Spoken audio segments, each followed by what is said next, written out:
अगला 2 घंटे। धन्यवाद सभापति महोदय। अगर मैं सरल शब्दों में अपनी जिम्मेवारी यहां बैठे हुए 200 विधायकों को बताना चाहता हूं कि वृद्धाश्रम किसकी विफलता का प्रतीक है। बहुत अच्छा वृद्धाश्रम हो जाए, वृद्धाश्रम में बहुत अच्छी व्यवस्था हो जाए, नियम कानून बन जाए, पर वृद्धाश्रम की आवश्यकता क्यों पड़ी, सवाल तो ये। प्रायोजक हैं cancer healer centre, a new beginning. ये हम लोगों के समाज की पारिवारिक जो स्थितियां की विफलता वृद्धाश्रम तक लेकर जाती है। ये कोचिंग संस्थाओं की जरूरत हम लोगों को क्यों पड़ी। बहुत आसान है अंगुली किसी और की तरफ करने का। सबसे आसान है कि हम ब्यूरोक्रेसी की तरफ कर ले। इससे आसान तो कुछ भी नहीं है। आसान है कि हम ये और किसी की तरफ कर ले, पर ये जिम्मेवारी हम लोगों की है, विशेषकर 200 विधायकों की। हम लोगों की प्राथमिकता की विफलता के कारण ये कोचिंग इंस्टीट्यूशन की व्यवस्था इस राजस्थान के अंदर हुए। कोई दोषी नहीं है सभापति महोदय, हम लोग दोषी है, विधायक लोग दोषी है। जो परीक्षा प्रणाली हम लोगों ने नौकरी प्राप्त करने के लिए तय करी है राजस्थान ने, उसके लिए हम किसको दोष दें? क्या वो परीक्षा प्रणाली के लिए हम किसी और को तय करें? क्या इस तरह की परीक्षा प्रणाली हम लोग तय नहीं कर सकते हैं? ये हमारे बहुत ज्ञानी मंत्री महोदय जी को तो इसमें रुचि नहीं है, पर मेरा निवेदन है कि वो परीक्षा प्रणाली के कारण ही ये सब समस्या है।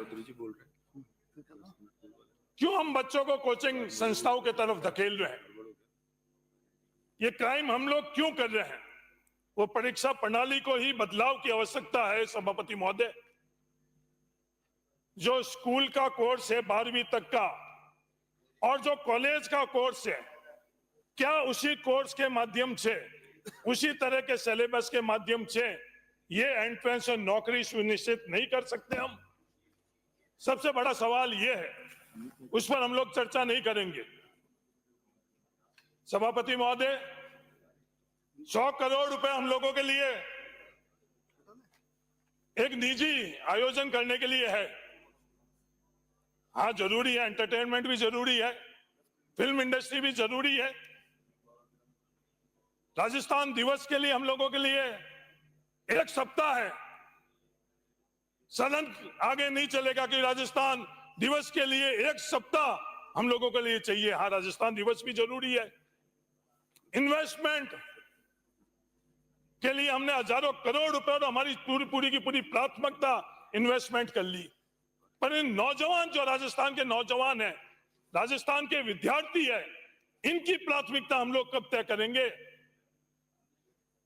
मेरे को बहुत अफसोस हुआ सभापति महोदय, जब हमने इन कोचिंग संस्थाओं के माध्यम से हमारे परिवार के बच्चों को एक इंडस्ट्री के रूप में हमने देखा। यहां बहुत ज्ञानी एमएलए कहते हैं 7,000 करोड़ की इंडस्ट्री है। ये इंडस्ट्री नहीं है, मैं शब्द का उपयोग नहीं करना चाहता हूं। जहां हम लोग धकेल रहे हैं 50 लाख विद्यार्थी राजस्थान के हम लोगों ने कोचिंग संस्थाओं के तरफ धकेल दी। नौकरी राजस्थान में हम लोगों ने कितनों को दी? 8 लाख सरकारी नौकरी है राजस्थान में। हम लोगों के नागरिक कितने? लगभग 8 लाख से ज्यादा। 1% नौकरी है। ईमानदारी हम खुद नहीं रख रहे हैं। हम जो 200 विधायक और हमारे द्वारा सरकार बनाई गई है, हम लोग नहीं रख रहे हैं। कई परीक्षाओं के अंदर एक सीट है सभापति महोदय, 1 सीट, और वो विद्यार्थियों को पता नहीं कि उसकी कैटेगरी की 1 ही सीट है जिसपे वो एलिजिबल है, पर वो विज्ञापन और जो टोटल जो संख्या है उसके आधार के ऊपर वो कोचिंग संस्थाओं के तरफ जा रहा है। ये 7,000 करोड़ की नहीं है कालीचरण जी। कम से कम एक विद्यार्थी को 2.5 लाख रुपए आगे लगे, नहीं तो 5 लाख रुपए लग रहे हैं साल के अंदर।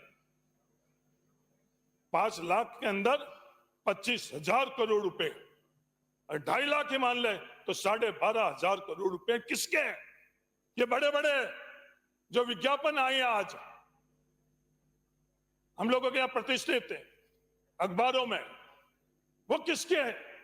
वो आम राजस्थान के सामान्य मध्यम वर्ग के और गरीब परिवार को पैसों के माध्यम जरूर हम लोग हैं, और कोई दोषी नहीं, हम लोग दोषी है। कोचिंग संस्थाओं को हम दोष दे रहे हैं। मेरा निवेदन है कि ये व्यवस्था हम लोगों को बदलनी पड़ेगी, और ये व्यवस्था बदलना, कोचिंग संस्थाओं को रेगुलेट कर ये व्यवस्था नहीं बदल सकते हम लोग ये परीक्षा प्रणाली में कैसे सुधार कर सकते हैं? उप मुख्यमंत्री महोदय जी, 100 करोड़ तो आपके पड़ोस में बैठे हुए उप मुख्यमंत्री जी को आईफा के लिए दिया गया है। मेरा निवेदन है सरकार 100 करोड़ रुपए राजस्थान के विद्यार्थी और युवाओं के लिए लगाकर और ये अध्ययन कराए कि हम लोग ये परीक्षा प्रणाली के अंदर किस तरह का परिवर्तन लेकर आए। अगर परीक्षा प्रणाली के अंदर परिवर्तन लेकर आएंगे तो ये विद्यार्थियों को हम लोग कोचिंग संस्थाओं के तरफ धकेल रहे हैं, वो हम लोग बंद कर सकते हैं। बहुत अलग बातें हैं इन सेक्शन के संदर्भ में। सभापति महोदय, ये डेथ वारंट जो कह रहे हैं, डेथ वारंट की भी यही बात हुई। डेथ वारंट तो और किसी ने नहीं लिखा, हम लोगों ने, एमएलए ने ही लिखा है। राजस्थान के विद्यार्थी और युवाओं का भविष्य का डेथ वारंट का जिम्मेवार हम लोग हैं। सेक्शन की बात करें तो सेक्शन 2 के अंदर कोचिंग सेंटर के अंदर क्या व्यवस्था होनी चाहिए उसके संदर्भ में बात करी गई कि 50 विद्यार्थी होने चाहिए, नहीं होने चाहिए, कितनी उसमें स्पेस होने चाहिए। पूरी दुनिया के अंदर इस पर बहुत अध्ययन हो चुका है कि एक अध्यापक कितने विद्यार्थियों के साथ कनेक्ट कर सकता है। सेक्शन 3 के अंदर राजस्थान कोचिंग सेंटर अथॉरिटी बनी हुई है। अथॉरिटीज पहले बहुत बनी हुई है निजी स्कूल के लिए। मेरे से पहले वो वक्ता ने बोला निजी स्कूल के लिए, क्या वो हो रहा है? नहीं हो रहा है। निजी कॉलेजों के अंदर क्या खेल हो रहा है अधूराम जी अपने को पता है। विद्यार्थी कॉलेज में नहीं जा रहा, इसके लिए पैसे लिए जा रहे हैं, और दोस्तों में से किसी से भी अपन लोगों से ये छुपी हुई नहीं है कि कॉलेज की अटेंडेंस कम हो रही है, इसलिए निजी कॉलेज वालों को विद्यार्थी 25,000 50,000 रुपए वो पूरी की पूरी अपनी अटेंडेंस पूरी करने के लिए है। कानून बना हुआ है, अथॉरिटी बनी हुई, उसके बावजूद भी ये स्थिति है। तो सिर्फ अथॉरिटी बनाकर ही हम लोगों की जिम्मेदारी पूरी नहीं होगी। हम लोग जो मूल जड़ है उसको, समस्या को समझकर उसको कैसे कर सकते हैं। जो सेक्शन 3/5 है उसमें डिस्ट्रिक्ट अथॉरिटी की बात करी है, 14 सदस्य और अध्यक्ष। सभापति महोदय, ईमानदारी से आप बोलो, क्या आज से पहले जो डिस्ट्रिक्ट कलेक्टर थे वो आज है? मैं बाड़मेर के लिए तो बड़ी जिम्मेवारी से बोल सकता हूँ, आज से पहले ठीक 10 साल पहले जैसे डिस्ट्रिक्ट कलेक्टर थे वैसे निष्पक्ष और मजबूत कलेक्टर आज के समय में नहीं। हम सब लोगों को पता है, ये आपकी भी शिकायत रहती है कि सरकार बदलती है, जब सरकार में आप विपक्ष में रहते हो, जब नियम के अनुरूप फैसले नहीं होते, वो दर्द तकलीफ जो लोगों की है वो आप भी महसूस करते हो। हम सब लोग जानते हैं आज ब्यूरोक्रेसी के अंदर भी किस तरह से जो गिरावट आ रही है। हम लोग पूरे के पूरे कलेक्टर पोस्ट की गरिमा भी हम लोग कैसे कर रहे हैं अच्छी तरह से पता। आपको पता नहीं आदूराम जी, पंचायत पुनर्गठन के अंदर क्या हो रहा है, हम सबको पता है। और वो की वो जब हम लोग सब ये जान रहे हैं, उसके बावजूद भी ये पूरे के पूरे हमारे विद्यार्थी और युवाओं को उन्हीं के हाथों में दे रहे हैं। जो हंस रहे वहां हुआ है वो का वो हंस रहा, सब कुछ जानते हुए हम लोग उन लोगों के लिए दिए जा रहे हैं। तो ये डिस्ट्रिक्ट लेवल की कमेटी के संदर्भ में हम लोगों को वापस सोचने की जरूरत है, क्योंकि हम सब लोगों का अनुभव है। बोलता कोई नहीं, स्वीकार कोई नहीं करता, मैं स्वीकार कर रहा हूं। सभापति महोदय, सेक्शन 6(2) के अंदर सो मोटो निरीक्षण की बात करी गई है। तो सो मोटो निरीक्षण के अधिकार दिए गए हैं, इसकी मंशा क्या है? सभापति महोदय, ये पूरा का पूरा जो ये बिल बना हुआ है, ये बिल जो मुझे समझ में आ रहा है, ये बिल बड़े कोचिंग सेंटर के संरक्षण के लिए, जितनी मेरी समझ है। छोटे जो कोचिंग सेंटर है वो का वो मॉडल जो क्रॉनिक कैपिटलिज्म के अंदर बड़े उद्योगपतियों के लिए है, कहां जाने अनजाने के अंदर। मैं दोनों उप मुख्यमंत्री जी आपके इंटेंशन के ऊपर भी नहीं कर रहा हूं, आपके ब्यूरोक्रेसी के ऊपर नहीं कर रहा, पर इसका नतीजा क्या होगा? बड़े कोचिंग सेंटर को संरक्षण मिलेगा और छोटे कोचिंग सेंटर, और हम दोष दे रहे पेरेंट्स को, पेरेंट्स का, परिवार को कोई दोष नहीं है। हम लोगों ने जो लक्ष्य रखा हुआ है नौकरी के लिए लक्ष्य रखा है, उन संस्थाओं का एडमिशन के लिए, उसको प्राप्त करने के लिए हर कोई दौड़ रहा है। जो लक्ष्य हम लोग या विधायक के तौर पर रखा हुआ है, जो व्यवस्था कर रखी है, उसके लिए हम लोग नहीं दौड़ते। उसके लिए किसको दोष दे रहे हैं? हम लोग भी उसी पैमाने में दौड़ते दौड़ते दौड़ते ही आ रहे। सही है गलत है, उसका दोषी कौन? दोषी व्यवस्था। तो ये जो सो मोटो निरीक्षण है, इसके संदर्भ में भी मेरा निवेदन है। कई और सेक्शन है। सेक्शन 11 के अंदर स्कूल कॉलेज की उपस्थिति, सभापति महोदय ईमानदारी से कह दो, कितनी कॉलेज के अंदर उप मुख्यमंत्री जी आप बताओ कि 75% होती है? नहीं, क्लासेज नहीं लगती है, विश्वविद्यालय खाली, कॉलेज खाली। और हम लोग ये बात किसको बेवकूफ बना रहे हैं? हम अपने आप को बेवकूफ बना रहे हैं जब ये कह रहे हैं, किसी और को बेवकूफ नहीं बना रहे हैं जब ये 75% की अनिवार्यता। कोचिंग कक्षा क्यों? हम लोग व्यवस्था ही नहीं दे रहे हैं कि उन बच्चों को वहां कक्षाओं के अंदर जाने की। तो हम बेवकूफ अपने आप को नहीं बनाई, दुनिया को बनाने के लिए हम प्रयास जरूर कर लेते हैं, पर अपने आप को, सदन को तो कम से कम हम लोग बेवकूफ नहीं बनाई। सेक्शन 11(2) के अंदर कोचिंग कक्षा में छात्रों की संख्या के संदर्भ में भी बताया गया, उसके बारे में भी हम लोगों को वापस से करना चाहिए। सेक्शन 11 के अंदर है 10 से ऊपर की कक्षाओं के बच्चों को लेना चाहिए।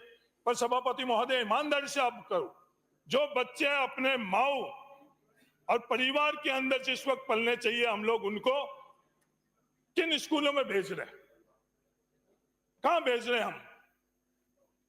किड्स स्कूल के नाम पर हम लोग क्या क्या कर नहीं रहे हैं? उन बच्चों का बचपन खत्म कर रहे हैं, उन विद्यार्थियों और नौजवानों की योग्यता खत्म कर रहे हैं।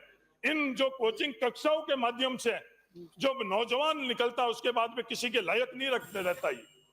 हम लोग उनको अंडर एम्प्लॉयमेंट की तरफ धकेल रहे हैं। जो कुछ भी स्किल उन लोगों के लिए चाहिए, वो स्किल उन कोचिंग कक्षाओं में भी नहीं मिलेगी, वो स्किल हम कॉलेज और विश्वविद्यालय के अंदर भी नहीं दे रहे। तो विद्यार्थी जाए कहां? और इसकी जिम्मेवारी है किसकी? सभापति महोदय, समय कम है, इस काम के लिए समय कम है। राजस्थान दिवस के लिए 7-7 दिन हो जाएंगे, बाकी आईफा के लिए 2-2 दिन हो जाएंगे, सब चले जाएंगे, पर राजस्थान के युवाओं और विद्यार्थियों के लिए हम लोगों के पास समय नहीं है। चर्चा के लिए भी हम लोगों के पास पर्याप्त समय नहीं है, धकेल रहे हैं। और राजस्थान के युवाओं और विद्यार्थियों को कहां धकेल लेंगे? हम लोगों ने डेथ वारंट तो उनके लिए खुद ने, इस सदन के विधायकों ने लिख चुके हैं। अब उसके बाद में उनका फांसी चढ़ाने के अलावा हम लोग और क्या कर सकते हैं? तो मेरा निवेदन है बड़ी गंभीरता से कि इससे महत्वपूर्ण कार्य विधानसभा के अंदर, इस पूरे सत्र के अंदर छोड़ो। मेरे विधायक रहते हुए और कोई भी मुझे महसूस नहीं हो रहा। बिना पानी हम लोग जिंदा रह गए, बिना अनाज हम लोग जिंदा रह गए, बिना पानी अनाज में मालवा में जाकर हम लोगों ने जिंदा रह गए। पर जो ये विद्यार्थी है, नौजवान है, इनके लिए हम लोग क्या कर रहे हैं कि जिम्मेवारी हम लोगों की नहीं है। मैं आपको दोषी नहीं कह रहा हूं, मैं खुद भी दोषी हूं उसके अंदर। तो अपन सब लोगों को गंभीरता से इसके बारे में अध्ययन करना चाहिए, सेलेक्ट कमेटी के अंदर भेजें। मेरा निवेदन है सभापति महोदय, मेरा निवेदन है इसको प्राथमिकता मिले। जिस प्राथमिकता से हम एमएलए बनने की प्राथमिकता रखते हैं, जिस प्राथमिकता से आप पूरी जो संविधान की भावनाओं को खत्म कर अपने आप जो कैबिनेट की सदस्य भी अपने आप को समाप्त कर और जिस प्राथमिकता से मुख्यमंत्री जी की जयकारा अपने राजनीतिक संरक्षण के लिए करते हो, वैसा की वैसा संरक्षण इन विद्यार्थियों के, युवाओं के लिए ये सदन है। और पूरा एक सत्र, सभापति महोदय, 1 घंटा नहीं, पूरा एक सत्र राजस्थान के और विद्या जोगाराम जी, मैं हाथ जोड़ता हूँ आपके साथ, पूरा एक सत्र राजस्थान के युवाओं और विद्यार्थियों के लिए अंकित करो, और तेरी और मेरी के लिए नहीं। कैसे हम सब लोग मिलकर राजस्थान के विद्यार्थियों को हम लोग सफल कर सके, उसके लिए एक सत्र दो। मेरा तो ये निवेदन है। अभी सेलेक्ट कमेटी में इसको भेजो। सेलेक्ट कमेटी से भी कुछ नहीं होने वाला है। सभापति महोदय, जब मैं ये आ रहा था, मेरे खुद के भाई को, परिवार के बच्चों ने बोला क्या कर लोगे, कुछ नहीं होने वाला है। मेरा पारिवारिक आयोजन है, उसमें आप रहोगे तो मैं खुश रहूंगा, तो मेरी मदद करूंगा। ये विश्वास का स्तर हो गया है। इस गंभीरता को आप समझो। धन्यवाद, जय हिंद। और मैं धन्यवाद देता हूं, जैसे अनीता जी पर स्पीकर महोदय की नजरें थी, वैसे ही आप पर मेरी नजर रही है। इसके लिए आपका बहुत बहुत धन्यवाद। धन्यवाद, जय हिंद, राम। आपकी सबके सहयोग कर रहा था मैं बैठ के, ऐसे नहीं। ये तो विद्या के आप एक ही यहाँ माननीय सभापति परसों महोदय प्रायोजक हैं cancer healer centre, a new beginning.